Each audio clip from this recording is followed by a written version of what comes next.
FIFA বিশ্বকাপ 2026 এর group J এর এক হাই ভোল্টেজ ম্যাচে মুখোমুখি হতে যাচ্ছে বর্তমান বিশ্ব চ্যাম্পিয়ন আর্জেন্টিনা এবং ইউরোপের শক্তিশালী দল অস্ট্রিয়া।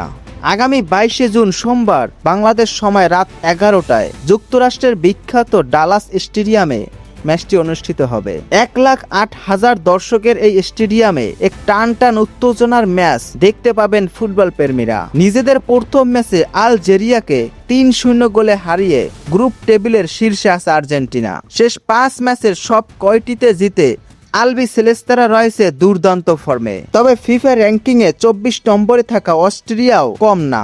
শেষ 5 ম্যাচে 4 জয় আর 1 ড্র নিয়ে তারাও রয়েছে অপরাজিত ছন্দে। ইতিহাসে দল দুটি মাত্র দুবার প্রীতি ম্যাচে মুখোমুখি হয়েছিল, যার মধ্যে 1980 সালে আর্জেন্টিনা 5-1 গোলে জিতেছিল এবং 1990 সালের ম্যাচটি 1-1 গোলে ড্র হয়। দীর্ঘ 36 বছর পর এবারেই প্রথম বিশ্বকাপের মতো বড় মঞ্চে লড়বে তারা। টেক্সাসের প্রায় 90 ডিগ্রি ফারেনহাইট গরম ও মেঘলা আবহাওয়ায় আর্জেন্টিনার প্রধান শক্তি হবে তাদের বিশ্বমানের আক্রমণ ভাগ। অন্যদিকে অস্ট্রিয়া হয়তো রক্ষণ শক্ত করে কাউন্টার অ্যাটাক কৌশলে আর্জেন্টিনাকে আটকানোর চেষ্টা করবে।